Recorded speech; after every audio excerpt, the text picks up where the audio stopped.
창세기 4장에는 가인의 후예들의 족보가 나옵니다. 가인의 첫아들 에녹으로부터 6대 라멕까지 나옵니다. 그리고 창세기 5장에는 가인이 죽인 아벨 대신 태어난 셋으로부터 노아에 이르기까지, 아담의 10대에 이르기까지 경건한 후손들의 족보가 나옵니다. 그 기간 동안 태어난 모든 사람들이 다 언급된 것은 아닙니다. 제가 한번 창세기 5장에 언급된 인물들을 800년 동안 혹은 700년 동안 혹은 몇백 년 동안 아이를 낳았다 한 것을 한번 산술적으로 계산을 해보니까요, 2년에 하나씩 낳았다고 하면 그 아담의 그 경건한 후손의 경우만 해도 그 자식이 또 손주, 손녀를 낳는 건 제외하고요, 한 3천 몇 명이 넘어가더라고요. 성경은 다 기록하지 않습니다. 그 중에 이제 제한적으로 기록하고 있는데, 특별히 중복되는 이름이 있습니다. 동명이인들이. 그 동명이인 중에 두드러지게 나타나는 인물이 라멕이라는 인물입니다. 라멕. 가인의 6대손 라멕. 아담의 9대손 라멕. 가인의 후손 라멕은 나쁜 라멕입니다. 경건치 않은 라멕입니다. 그러나 아담의 9대손 라멕은 경건한 라멕. 라멕의 아버지가 무두셀라입니다. 그런데 이 나쁜 라멕의 아버지 이름도 무두셀라와 이름이 비슷합니다. 무두사엘. 무두셀라, 무두사엘. 히브리어 단어로는 이 철자가, 이름에 들어가는 스페링이 6자인데 철자 6자 중에 5자가 똑같아요. 무두사엘은 하나님의 사람이란 뜻이고, 무두셀라는 창의 사람이란 뜻입니다. 두 이름 중에 하나를 고른다면 하나님의 사람이라는 이름을 고르시겠습니까? 창의 사람이라는 이름을 고르겠습니까? 예? 창은 찌르는 거예요. 사람을 죽이는 것입니다. 당연히 하나님의 사람이라는 뜻의 이름을 가지겠지요. 그 무두사엘이 낳은 아들이 바로 라멕입니다.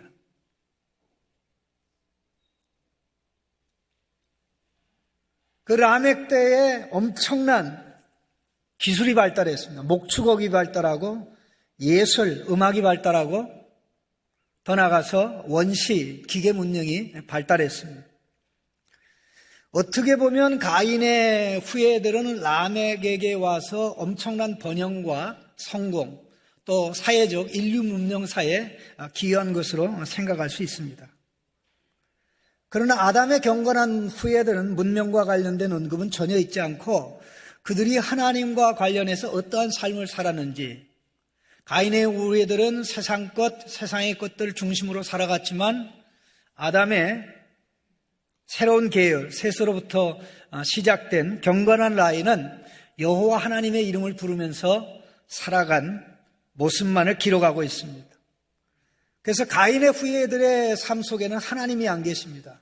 그들이 하나님의 이름을 찾지 않습니다. 땅의 것을 추구합니다. 그러나 아담의 후예들, 셋의 경건한 라인에는 하나님의 이름을 부르며 여호와 하나님의 이름을 부르면서 살아가는 모습이 나옵니다. 지난주에 살펴봤던 에녹의 삶의 중심에는 매일매일 여호와 하나님이 계셨습니다. 하나님과 동행했습니다. 그리고 오늘 본문에 나오는 라멕이 노아를 낳았을 때에 그 이름을 지으면서 하나님을 언급했습니다. 이렇게 하나님과의 관계가 좋으냐 안 좋으냐를 따진 것이 경건한 후손들의 삶이었다고 하면, 하나님과 관계없이 하나님 빼놓고 자기들이 하고 싶은 대로 살았던 삶을 살았던 자들이 가인의 후예들입니다. 그런데 이렇게 두 라멕을 비교하기 위해서, 하나는 나쁜 라멕, 하나는 좋은 라멕, 그 비교를 하기 위해서 이 부모를 언급했는데 부모의 이름이 비슷하고, 더 나아가서 이 라멕을 얘기할 때 라멕은 자기 자신이 77배의 나쁜 라멕이 얘기합니다. 77배의 보복법을 제정했습니다. 바로 4장 24절에 라멕을 위하여는 벌이 77배라고 되어 있는데, 좋은 라멕은 몇 년을 살았습니까? 777년을 살았습니다. 77배는 11 곱하기 7 하면 77이 나오죠. 근데 777은 111 곱하기 7을 하면 777이 나옵니다. 이렇게 라멕은 비교가 됩니다. 평행선을 갑니다. 절대 만나지를 않습니다. 하나는 자기 중심, 하나는 하나님 중심. 하나는 이 땅에 소망이 없다. 하나는 이 땅에 소망을 두고 살아가죠. 이런 기록을 통해서 하나님께서 우리에게 도전하십니다. 너는 어떤 삶을 살래? 하나님 없이 이 세상 것을 다 이루면서 추구하면서 살아갈래? 아니면 우리 하나님 중심으로 살아갈래? 오늘 이 도전과 권고를 하나님께서 본문 말씀을 통해서 우리 모두에게 하시는 줄로 믿습니다. 우리가 먼저 기억을 해야 될 것은 무드셀라의 아들 좋은 라멕은 경건한 가정에서 태어났습니다. 그가 좋은 사람이 된 것은 얼굴이 잘생겼거나 아니면 오래 살았거나 그런 것과는 아무 관계가 없습니다. 좋은 신앙의 부모가 있었기 때문에 좋은 사람이 된 것입니다. 무드셀라가 187세 때에 라멕을 낳았습니다. 이때 라멕의 할아버지 에녹은 252살이었습니다. 252살. 그러니까 에녹은 300년간 하나님과 동행을 했으니까 300년간 하나님과 동행한 에녹과 함께 에녹의 손자 라멕은 113년을 같이 산 겁니다. 113년을 같이 산 겁니다. 물론 아버지와는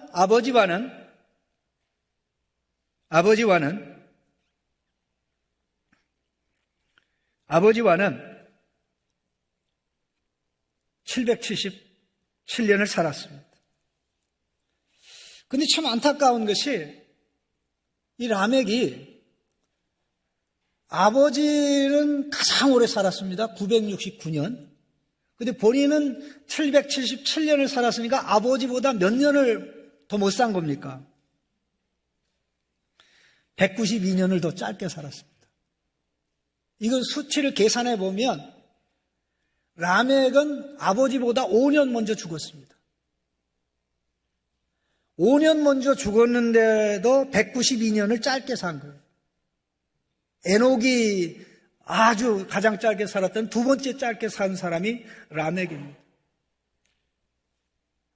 그래서 이 처음에 본문을 통해서 무조건 오래 사는 게 복은 아니다.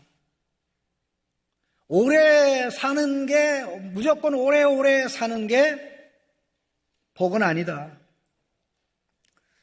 놀라운 사실은 가인의 후예들의 경우는 죽음에 대한 언급이 없습니다. 오히려 죽지 않으려고 발버둥치죠. 사람들을 죽이면서 죽지 않으려고. 가인이 아벨을 죽이고 죽임을 당할까 봐 두려워하죠. 그래서 하나님의 보호를 요청하죠. 라멕은 보복살이를 했죠. 그러면서 사람들이 자기를 죽일까 봐 77배의 보복법을 임의적으로 제정하죠. 그 가인의 후손에 관한 하는 가인이 언제 살고 언제 죽었다, 에녹이 언제 살고 언제 죽었다, 또 라멕이 언제 태어나고 몇 년 동안 애를 낳고 언제 죽었다 내용이 없어요. 어떻게 보면 그들은 죄를 지으면서 살았는데, 자기들이 하고 싶은 것을 하면서 살았는데 그 인생은 하나님 앞에 의미가 없는 거예요. 하나님 앞에 무가치한 거예요.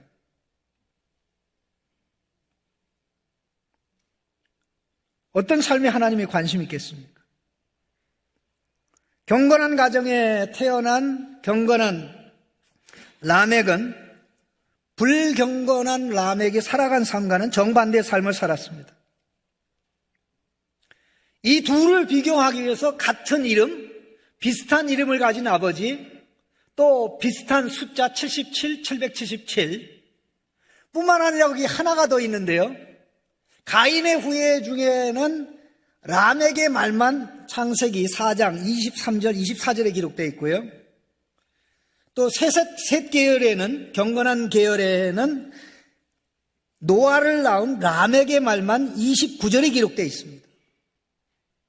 그럼 이 두 말을 비교해 보면 그 말 속에 그들의 인생관이 들어 있습니다.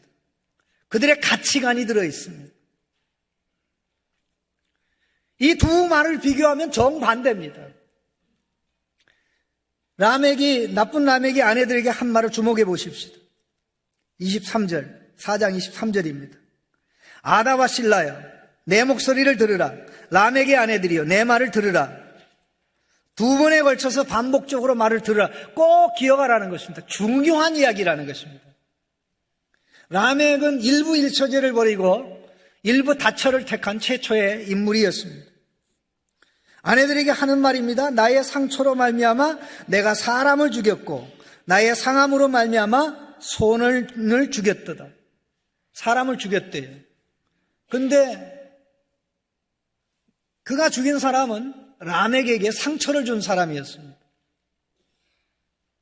그런데 자기는 상처를 받고 치명적인 상처를 받아 죽을 상황이 된 게 아니라 받은 상처는 기분은 나쁘지만 마음은 상하지만은 죽음에 이르는 상처는 아니었어요. 치명적인 상처는 아니었어요. 그러나 그럼에도 불구하고 라멕은 그 자기에게 상처를 준 사람을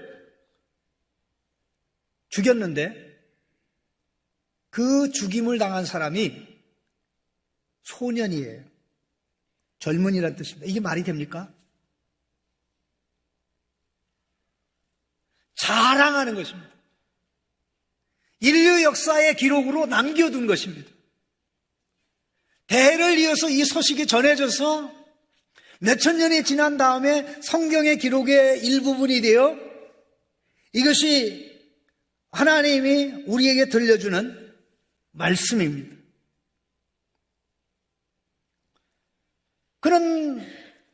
그의 아들들은 성공한 아들들이 있습니다. 세상적으로 보면 목축업을 발달시켰죠. 음악과 예술을 발달시켰죠. 더 나아가서 이 철과 도구를 만들어서 농기구로 쓸 뿐만 아니라 철과 쇠를 사용해서 농기구를 만들어서 농사를 발달시켰을 뿐만 아니라 더 나아가서 그걸 가지고 무기를 만들었습니다. 그러면 라멕이라는 사람이 자기에게 상처 준 사람을 죽일 때 뭘로 죽였을까요?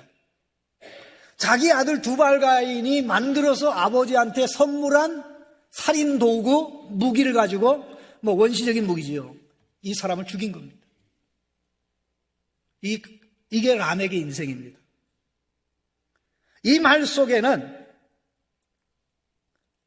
뭐가 들어있습니까? 라멕의 인생관이 들어있습니다. 그의 인생의 기준은 자기 자신입니다. 누구든지 내 앞길에 방해가 되는 사람은 죽여도 된다. 내 이익에, 내가 추구하고자 하는 것에 방해가 되는 사람은 가차없이 죽일 수 있지만 그러나 어느 누구도 나를 해할 수는 없다. 참 무섭습니다. 막가파도 이런 막가파가 없습니다. 저돌적인 삶도 이러한 저돌적인 삶이 없습니다. 특별히 24절 말씀 보시면 가인을 위하여는 벌이 7배일진데 라멕을 위하여는 벌이 77배이로다. 가인을 위해서 벌을 77배를 제정하신 분은 하나님입니다. 가인이 정한 것 아닙니다. 하나님, 내가 이게 하나님의 임재를 떠나서 세상으로 나가면 나를 보는 사람이 나를 죽일 천데 그럼 어찌합니까? 그때 하나님이 그래도 가인에게 은혜를 베풀어 주사 내가 너를 해하지 못하게 누구든지 너를 해하면 7배 징벌을 받도록 하겠다고 하나님이 말씀한 겁니다.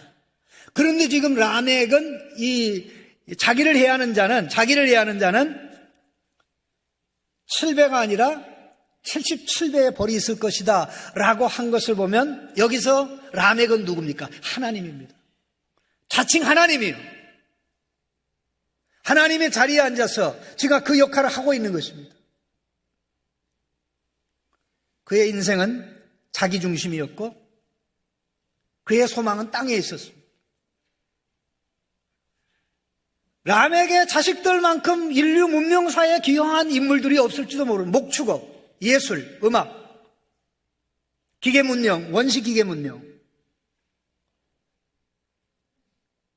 그는 거기서 행복과 만족과 기쁨을 찾았습니다. 그런데 경건한 라멕은 이 세상을 다르게 봤습니다.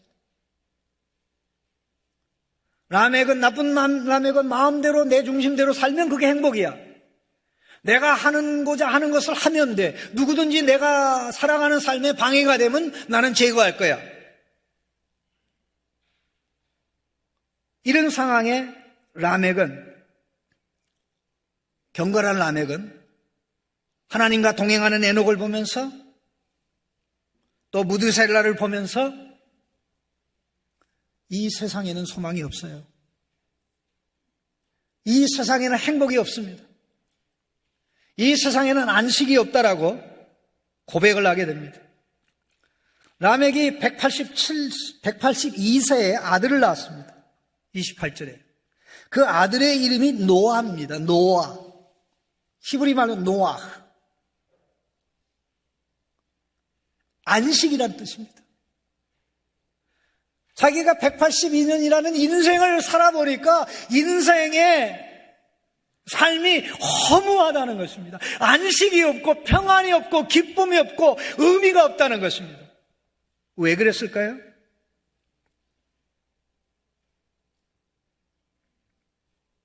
하나님과 동행하는 할아버지 에녹을 오랫동안 보았는데 그 에녹에 영향받은 아버지의 삶을 보았는데 왜 그럴까요? 아닙니다.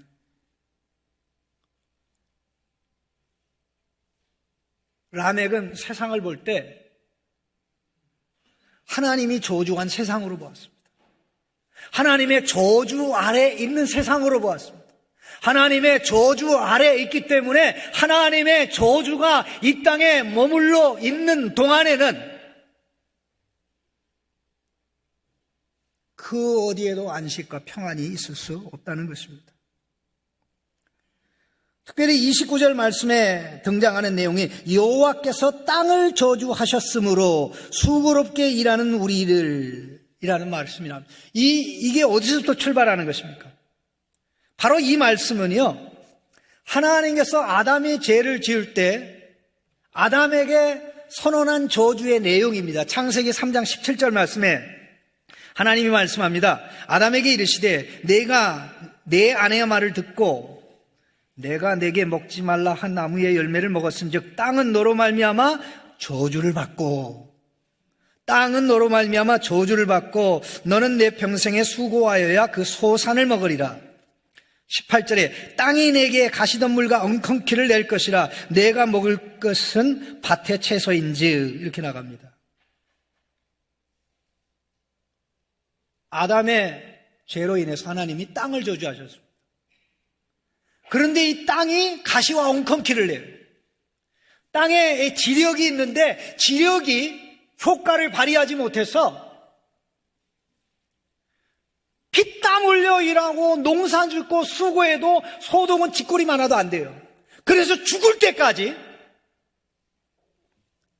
흙을 파면서 살아야 돼요. 원래 하나님이 노동을 고되게 만들지 않으셨습니다. 하나님께서는 원래 아담에게, 인류에게 먹고 살기 위한 노동을 하나님이 제정하신 적이 없습니다.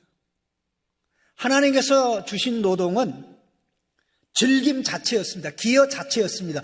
노동은 통치의 행위였습니다. 에덴 동산 관리하는 것. 얼마나 기분 좋고 신나는 것입니까? 공중의 새, 땅의 짐승, 바다의 고기를 지배하고 다스리고 관리하는 것. 이게 신나는 겁니까? 스트레스 받는 겁니까? 왕으로 통치하는 것이거든요. 하나님을 대신해서 대리 통치하는 것이죠. 하나님의 말씀에 따라 하나님의 형상으로 하나님의 뜻을 받들어 이런 것들을 지배하고 다스리면서 에덴 동산을 관리해 나가는 이것이야말로 하나님이 인간에게 주신 노동의 즐거움, 노동의 기쁨, 노동의 만족, 노동의 행복이었습니다. 그럼 먹고 살 문제는 어떻게 됩니까? 하나님이 다 주십니다. 나무의 열매를 통해, 땅의 채소를 통해서 농사 짓지 않아도 나무가 열매를 맺고 땅의 채소들이 농사를 짓지 않아도 다 먹을 것 제공했어요. 그런데 하나님을 반역하니까, 하나님을 거역하니까 하나님께서 땅을 저주하신 것입니다. 이제 네가 내 뜻을 버리고 선악과를 먹었으니 죽도록 노동하면서 살아라. 그런데 인간의 죄가 더해질 때마다 땅에 임한 저주는 더 심해집니다. 가인이 아벨을 죽였습니다. 그때 하나님께서 가인에게 하신 말씀이 뭡니까? 4장 11절 12절에 나옵니다. 땅이 그 입을 벌려 내 손에서부터 내 아우의 피를 받았은즉 내가 땅에서 저주를 받으리니 내가 밭을 갈아도 땅이 다시는 그 효력을 내게 주지 아니할 것이요 내가 땅에서 저주를 받으리니 내가 밭을 갈아도 땅이 다시는 그 효력을 내주지 않을. 아담의 죄를 보면서 하나님이 땅을 저주했고 또 가인의 죄를 범하니까 또 저주하셨단 말입니다.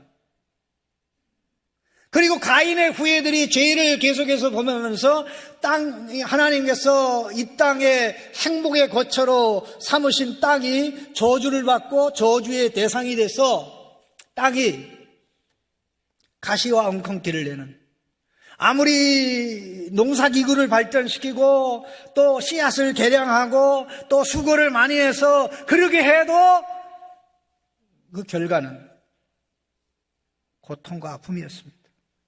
고통과 아픔이었습니다. 인류 역사가 수없이 많은 세월이 흘러가기 전에 라멕이 태어났을 때만 해도 이 하나님이 세상을 창조한 지 1500년이 안 된 그런 상황입니다. 하나님의 저주가 이 땅에 머물러 있는 한 우리에게 평안 없다, 우리에게 만족 없다, 우리에게 기쁨 없다. 하나님의 저주 아래서는 내 인생 살 수 없어. 하나님의 저주 아래서는 무엇을 해도 열매와 결실이 없어 라는 사실을 깨닫고 그가 182년의 인생을 살면서 그 사실을 깨닫고 노아가 태어날 때 아들이 태어날 때 그 이름을 노아라고 한 것입니다. 하나님의 저주 아래서는 살 수가 없습니다. 하나님의 저주가 머무는 안에서는 살 수가 없습니다. 하나님, 이 땅에 임한 저주를 거두어 주십시오. 하나님, 땅에 임한 저주를 거두어 주십시오. 그런데 문제는 땅의 문제가 아닙니다. 땅이 왜 저주를 받았습니까? 왜 하나님이 가인에게 땅이 저주를 받고 내가 수고해도 밭을 갈아도 땅이 효력을 내지 못하리라고 말씀했습니까? 왜 하나님이 아담에게 땅이 가시와 엉겅퀴를 낼 거라고 말씀했습니까? 바로 죄 때문입니다. 땅이 문제가 아니라 땅을 더럽히는 인간의 죄입니다. 인간의 죄 문제가 해결되지 않고는 어떤 경우에도 그 수고의 열매가 사람에게 만족과 기쁨을 가져다 줄 수가 없습니다. 오죽하면 전도서 기자는 사람이 땅에서 수고하는 모든 것이 헛되도다라고 얘기했습니다. 사람들 이런 얘기를 많이 합니다. 그 사람 때문에 못 살겠다고, 그 상사 때문에 못 살겠다고. 자녀들은 그럽니다. 시도 때도 없이 화나고 구타하는 아빠 때문에 못 살겠다고. 누가 우리에게 계속 분노하면 그분하고 행복하게 살 수 있겠습니까? 직장 다녔는데 계속 시도 때도 없이 괴롭히는 상사가 있어요. 그 직장 오래 다닐 수 없습니다. 행복할 수 없습니다. 국가가 백성을 범인 취급하고 계속 징벌을 하려고 합니다. 그 백성 행복하지 않습니다. 계속해서 무슨 죄가 있나 조사하고 조사해가지고 감옥에 집어넣으려고 하면 그것이 사람이든 회사든 조직체든 평안이 없습니다. 사람과의 관계에서도 누군가 우리에게 분노하고 진노하고 그것이 옳든 그르든 부당하든 정당하든 우리가 평안이 없는데 죄로 인하여 하나님이 합당하게 인간 세상에 저주를 퍼붓고 그 저주가 땅에 그대로 나타나는 상황에 어떻게 행복이 있습니까? 어떻게 안식이 있을 수 있습니까? 그것을 본 인물이 라멕입니다. 사람들은 우리가 노력하면 잘할 수 있다고 얘기합니다. 우리가 기술을 더 개발하면 된다고 합니다. 식량법도 개발하고 환경 문제도 해결하고 또 수명 문제도 해결하고 앞으로는 그야말로 인공지능이 사람을 능가해서 그야말로 사람은 노동 안 해도 되고 이제 기계들이 사람의 능력을 능가하는 기계들이 일을 해서 불평도 안 하고 노조도 안 만들고 원망도 안 하고 24시간 일만 열심히 하고 일해서 얻은 소득을 사람에게 갖다 주기 때문에 이제 우리는 행복할 수 있다라고 생각할지 몰라도 하나님의 저주 아래 있는 인류는요, 그 속에 소망이 없습니다. 그것을 현대인이 깨닫지 못하고 많은 사람들이, 과학자들이 인류 문명을 이끌어간다고 하는 놀라운 정보혁명과 각종 발달을 통해서 죽음이 없는 세상, 노동이 없는 세상을 만들어 가겠다고 하는 사람들이 깨닫지 못하는 것을 라멕은 보았습니다. 하나님의 저주 아래서는 행복이 없습니다. 하나님의 진노의 대상이 되는 상태에서는 하는 모든 일이 우리를 좌절하게 만듭니다. 우리를 낙심하게 만듭니다. 삶 의욕을 상실하게 만듭니다. 라멕은 아들을 낳으면서 노아라고 하면서 안식, 하나님이 이 아들을 통하여 안식을 주시면 좋겠습니다. 하나님이 이 아들을 통하여 안식을 주시면 좋겠습니다. 무엇을 하든지 거기는 안식이 없습니다. 무엇을 하든지 거기는 평안이 없습니다. 무엇을 하든지 거기는 인생의 의미와 기쁨을 가져다 주는 것이 없습니다. 오늘 우리가 살아가는 시대의 아이러니는 뭡니까? 옛날 사람들이 소망하고 열망하던 것을 우리는 다 가지고 누리고 있는데 옛날 사람보다 지금 현대인들은 더 불행하다는 것이죠. 그들이 오매불망 꿈에 기다리고 소망하고 열망하던 것을 다 누리고 있는데 옛날 사람에 비해서 더 불행하다는 것입니다.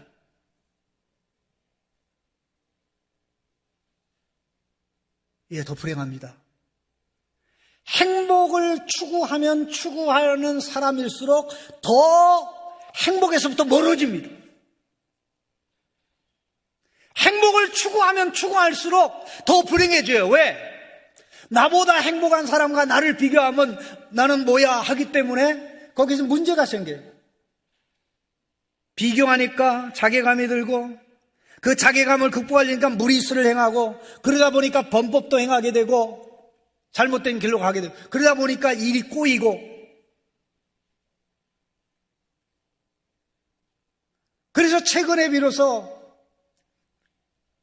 행복을 연구하는 학자들이 내린 결론이 행복을 쫓아가면 불행해지지만 인생의 의미를 찾으면 행복해진다라고 얘기합니다. 그런데 예수 안 믿는 사람들이 얘기하는 거예요. 네? 왜 아멘 잘못된 거 아니에요? 여러분 웃지 마세요. 네? 이게 엄청난 깨달음이에요. 이게 무슨 얘기냐면요, 사람이 떡으로만 살 것이 아니요 하나님의 입에서 나오는 말씀으로 살 것이니라 할 때 행복이 없다는 것을 사람이 떡으로만 살아봤거든요. 떡이라는 건 인간의 필요입니다. 이래도 해보고 저래도 다 해봤어요. 그런데 떡이 아무리 많고 풍요하고 떡으로 상징되는 모든 것을 다 누려도 이게 사는 게 아니다. 그러니까 맞죠. 맞죠. 근데 어떻게 사는지는 몰라요. 그래서 의미를 찾아갑니다. 바로 라멕이 하나님과의 관계가 바로 되지 않으면 행복이 없다는 것입니다. 하나님과의 어그러진 관계 속에서는 무엇을 해도 살 가치가 없다는 것입니다. 하나님 할 수만 있다면 내가 노아라고 이름을 지은 이 아들 시대에 안식과 평안을 주옵소서. 그는 하나님께서 노아를 통해서 마침내 안식을 부분적으로 주시는 것을 경험하지 못했습니다. 왜냐하면 노아 홍수가 일어나기 5년 전에 그는 죽었습니다. 아버지보다 먼저 아버지는 노아 홍수가 일어나는 그 해에 죽었습니다.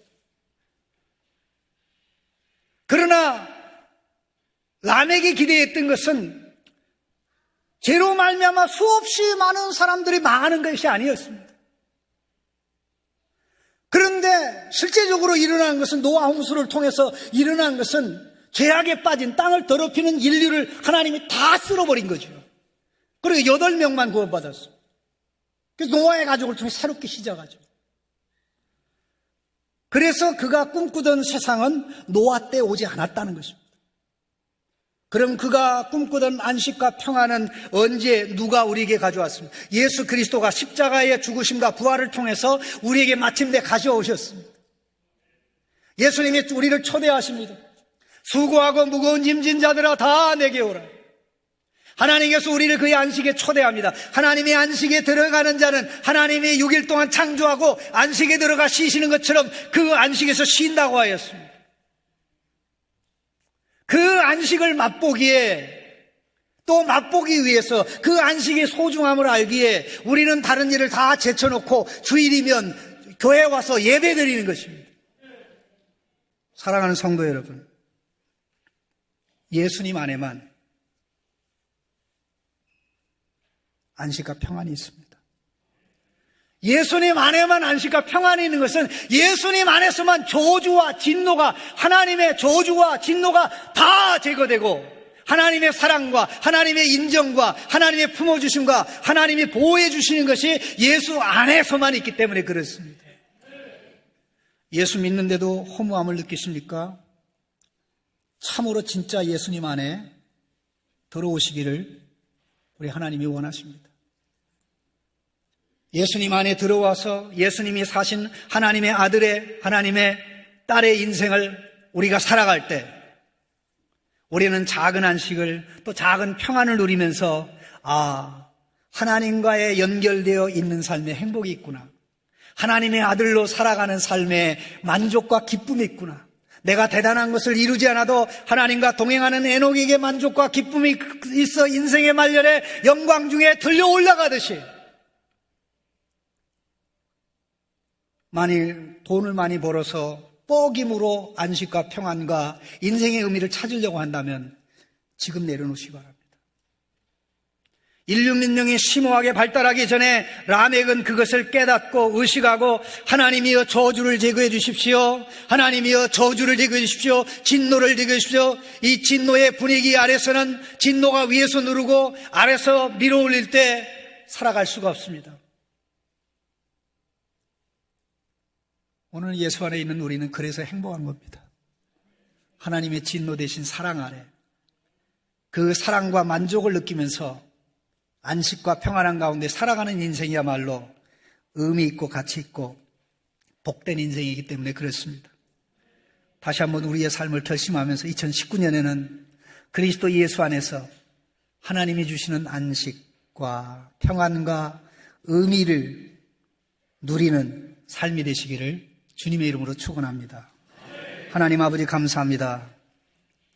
우리가 무엇을 해도 무슨 기여를 해도 엄청난 부를 확보해도 거기에 안식과 평안이 없는 것을 알게 하시고 오직 그리스도 예수 안에서 하나님의 아들로 딸로 살아가는 삶 안에서만 안식과 평안이 있는 것을 알고 2019년 그 길로 가도록 도와주옵소서.